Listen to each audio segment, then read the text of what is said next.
It was 7 of us coming from Montenegro foreign ministry. And it was in dramatically different context. It was in the eve of the NATO campaign over Yugoslavia, which Montenegro was part of at that point. It was also about Kosovo.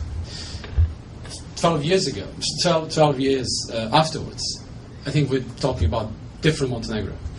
And I'd like to thank you personally. I'd like all of our friends in the United States that have helped Montenegro get into the position to be here today at the doorstep of the European Union, at the doorstep of the NATO, because that's what really is the ultimate goal of our country. And everything we're doing actually for the purpose of making Montenegro part of the Western world, a country that will share fully Western values. That's why it is incredibly important, the news that have come from Brussels. And it's indeed quite a nice coincidence that I'm actually in a position to talk to you today in Washington about our achievements in Europe, because I believe it is Euro-Atlantic axis which actually presents the essence of the Montenegrin foreign politics and foreign priorities. Therefore, I'd like to draw your attention to what we've been doing in the past year or so to deserve the accession talks recommendation by the European Commission. I think it is important for another reason. I think it is important to tell about that in more details, because it's clearly compatible with another foreign priority. It is actually completing Europe. It is actually our goal to be part of the NATO, as I believe countries in our region, in Western Balkans, should share that goal. It is not quite so at the moment. It is not that all the countries share both goals, but I hope that situation will change in time to come, because in Western Balkans it is essential that we all coherently move towards both of the integrations, and it is the final contribution to the peace and stability and security in our region.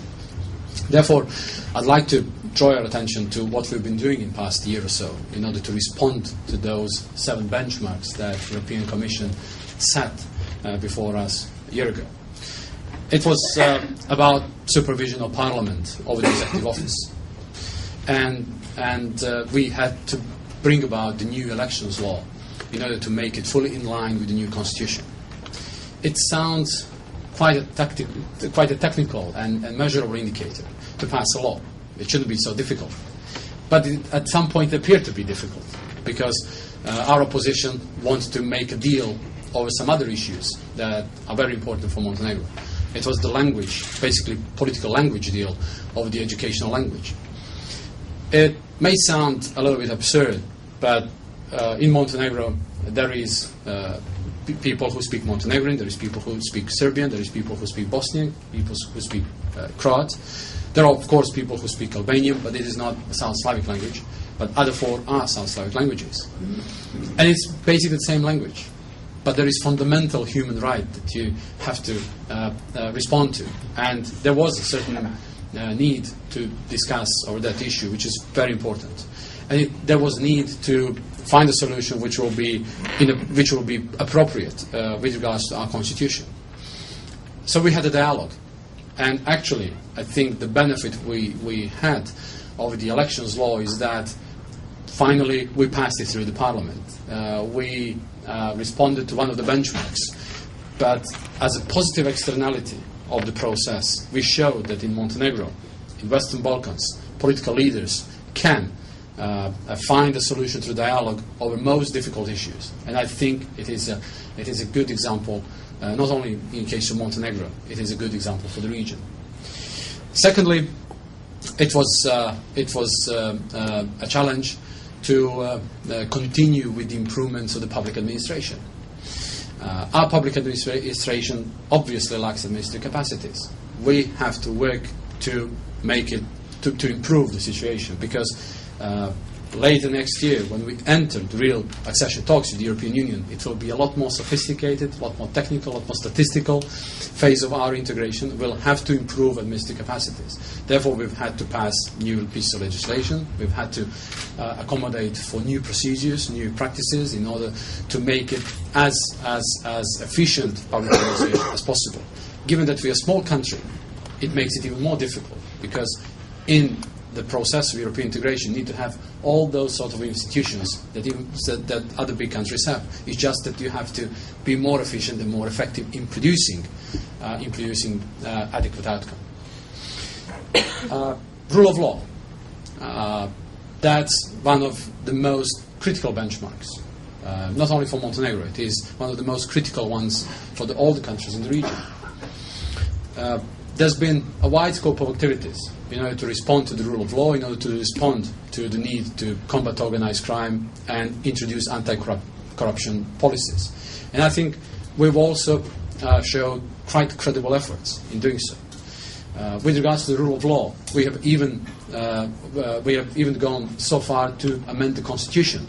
And we are right now debating the amendments to the Constitution to place independent judiciary as strong as possible based on the Venice Commission's recommendations.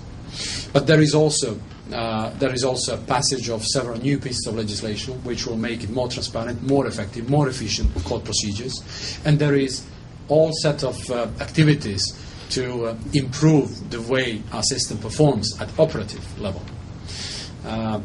There is short-term priorities and long-term priorities.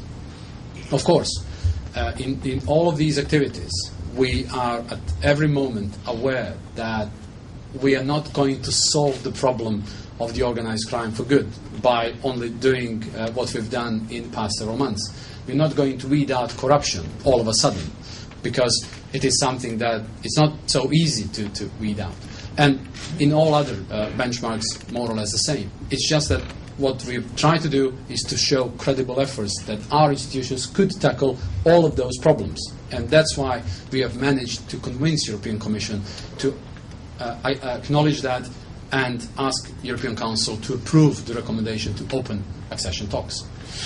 I'm thankful to the American administration because American administration, through various programs, has been helping Montenegro building administrative capacities in all these aspects. I'm thankful for the cooperation we've had in battling organized crime, because it is through regional and international cooperation that we were able to exchange important information in order to cut certain attempted illicit trade, to assail certain criminal groups, and also to bring them to justice.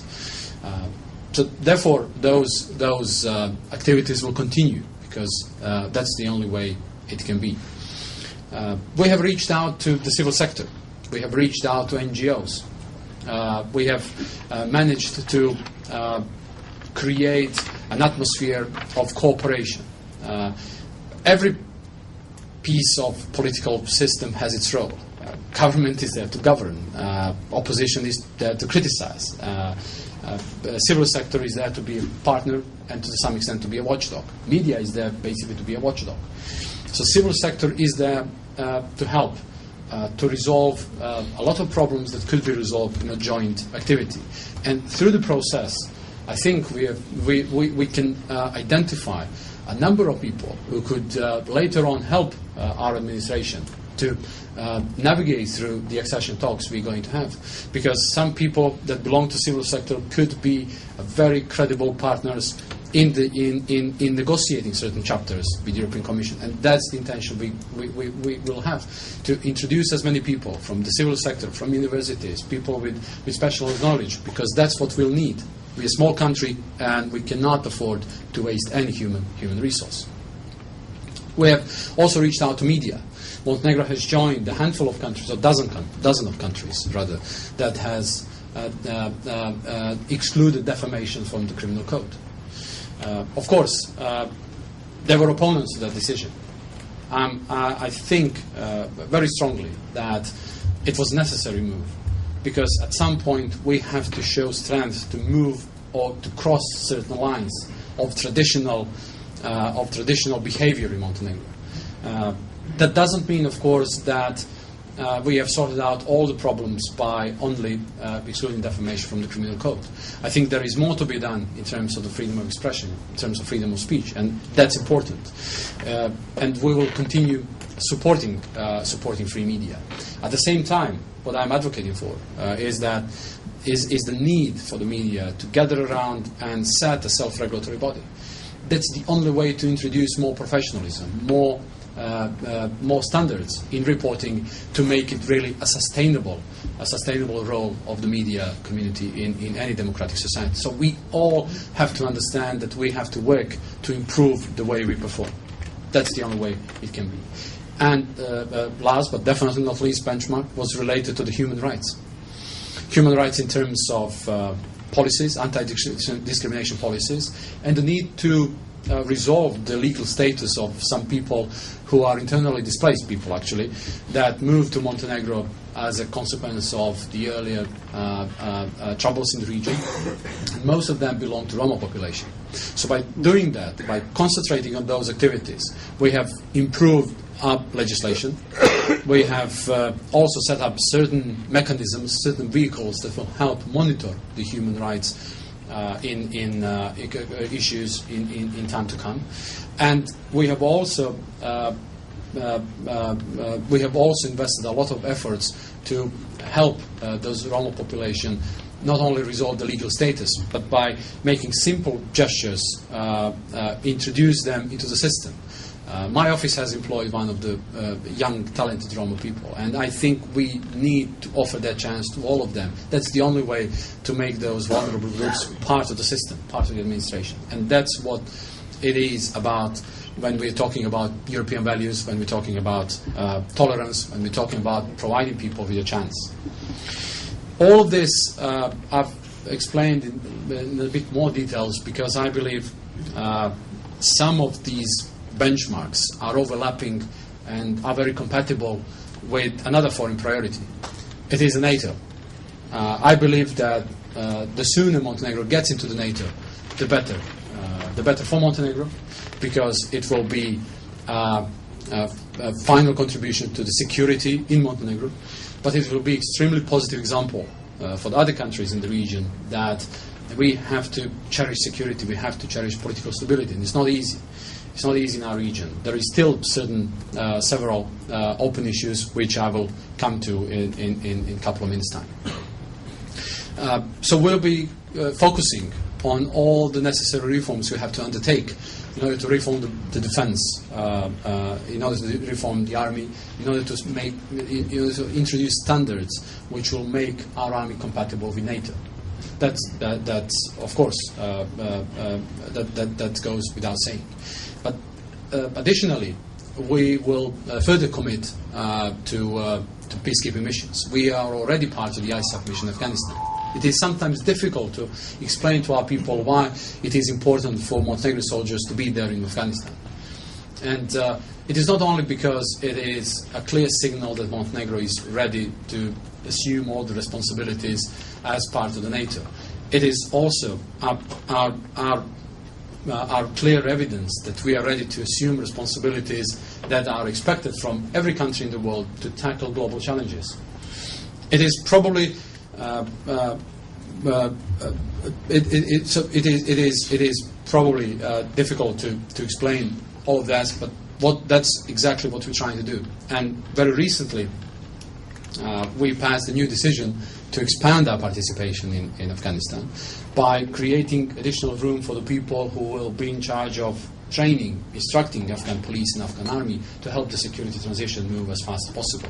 2 people are already in Kabul in military police school. 2 will join them in March.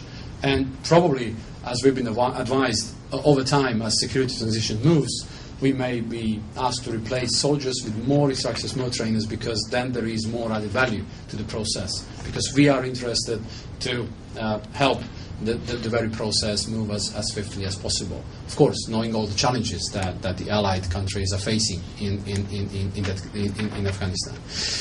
It is probably easier to explain to people why we should assume some responsibilities in the wider region Montenegro belongs to. I'm referring to the Mediterranean countries. We are already taking part in certain peacekeeping missions, such as peacekeeping mission in Cyprus. In broader terms, we're already taking part in Liberia peacekeeping mission. And one thing I also said is that we are ready to take part, if needed, into the democratic changes in Libya. to help democratic changes in Libya. We were referring to Montenegro as Benghazi 12 years ago, and since then we've been investing a lot of efforts to democratize our society. So it is not only the army that could, or the officers that could help security transition in Libya to make it more standardized, to make it more modern. It is also people who belong to the civil sector that could be partner to establishing some of the democratic institutions of the new political system that should arise in Libya in time to come.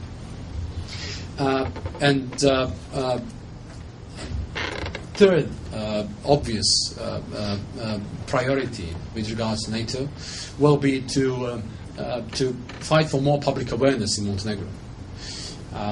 There is a growing trend of support, obviously, according to all the polls, but it is obviously not enough to make it overwhelming support, which I'm quite often telling to my interlocutors is probably reasonable to expect. Even if you ask people in the member states of the NATO, you won't have much enthusiasm about it.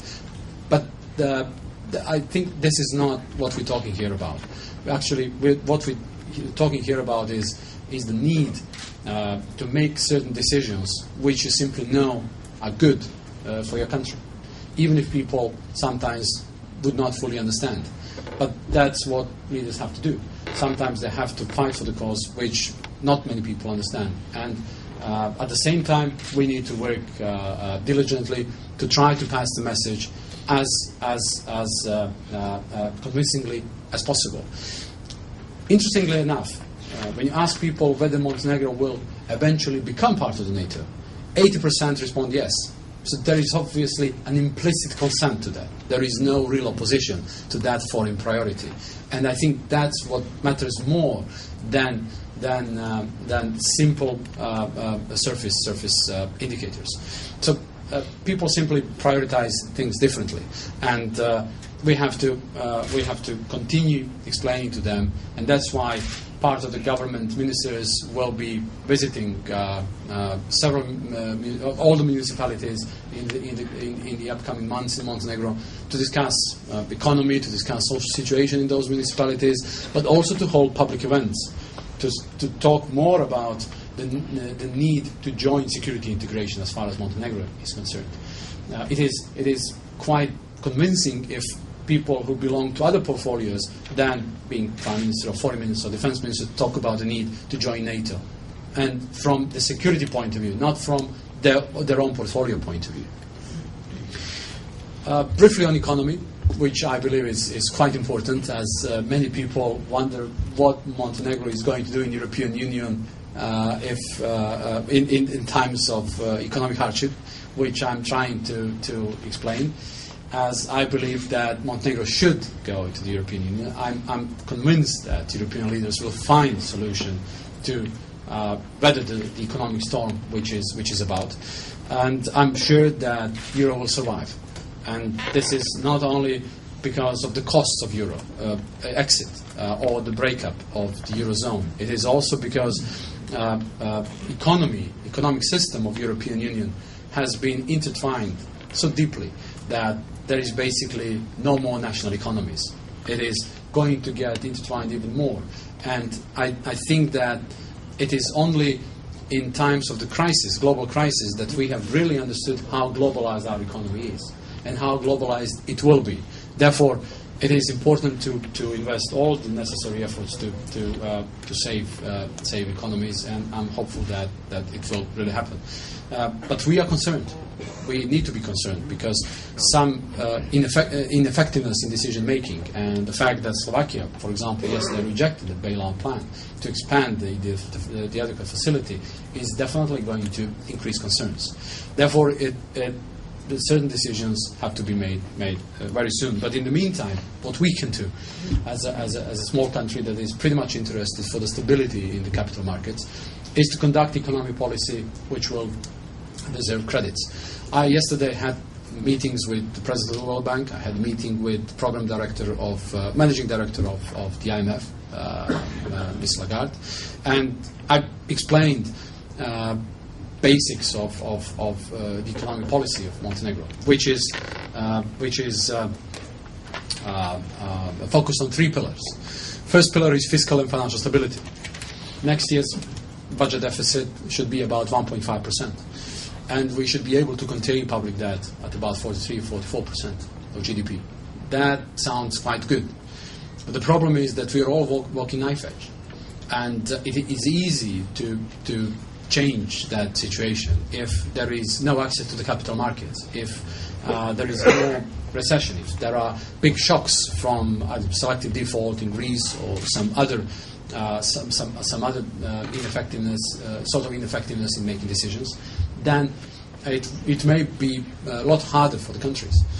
Therefore, in order to make it a sustainable approach, we've been discussing possibilities to sort of insure Montenegrin public finances by providing World Bank's guarantees to enable us collect more money in the markets if needed.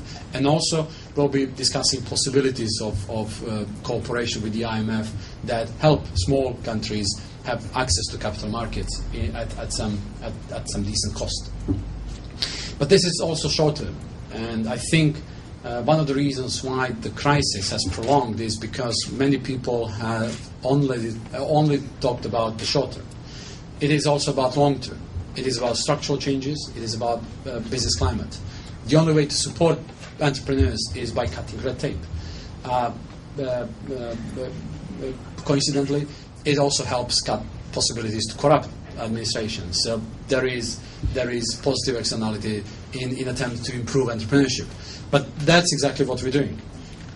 We are relying upon structural agenda, which is sometimes very difficult for people to understand. And this is also one of the decisions you have to make, though most of the people would not accept.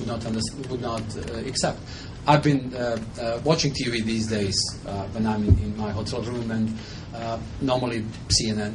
And a lot of advertisements is about people protesting to see their benefits being reduced in terms of Medicare, Medicaid, and so on. So it is something that you find very difficult to explain to the people. But we have to. And there are two policies. One is pension policy. The social agenda is related to labor reforms. We need to find a more proper balance between flexibility and security. And it is also quite hard to explain to people why we need more flexibility to the labor market, why we need more flexibility to hire people, but also to fire people, as it is the only way to not to suffocate small and medium-sized companies, or one of the ways not to suffocate them. So there is the need to be more flexible in the markets, and I hope that rather sooner than later, a new labour law and amendments to the labour law will be passed by the Parliament. That's simply inevitable. And the third pillar of the economic policy, as I said, is related to business climate. We simply took Doing Business report of the World Bank. We tracked those indicators where we do not stand very well, and we produced an action plan and followed. I hope that already this year there will be some progress, but I'm sure that next year, actually, as most of the piece of legislation will become effective and implemented, will show real progress. On the region, I'd like to say a couple of things before I conclude my speech. I think that we have a great chance that the whole region will have positive balance in the end. In the beginning of the year, many people were skeptical about positive balance from the European point of view in our region. Most of the people were not convinced that Croatia could conclude accession talks this year, or if could, then only late this year. Many people were skeptical that Montenegro could navigate through those 7 benchmarks. Everybody was quite desperate about hopelessness of Serbia's non-cooperation with ICTY. And there was growing instability in some of the countries, political instability, because there is no government still in Bosnia and Herzegovina, unfortunately. And there was growing instability in Macedonia. But I think we have a great chance to turn this year into a positive balance year in terms of the European aspirations of the region. The fact that Croatia has been invited in, the fact that Montenegro has been proposed accession talks be open, The fact that Serbia is getting candidate status country, or European Commission is proposing so. The fact that there is now more stability in Macedonia. The fact that there are signals that central government in Bosnia and Herzegovina will be set up hopefully soon, but at least entities have been conducting effective policies.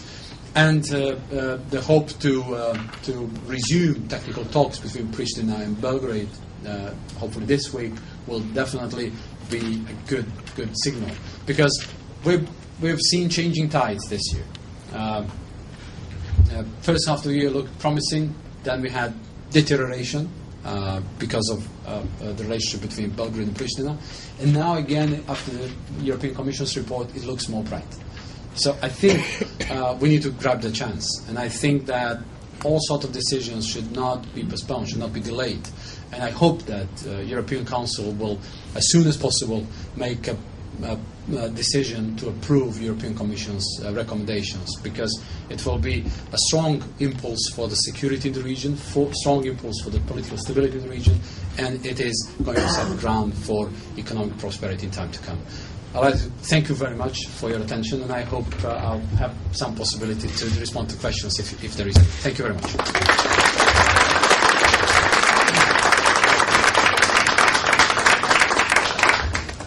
Prime Minister, thank you very much for those remarks.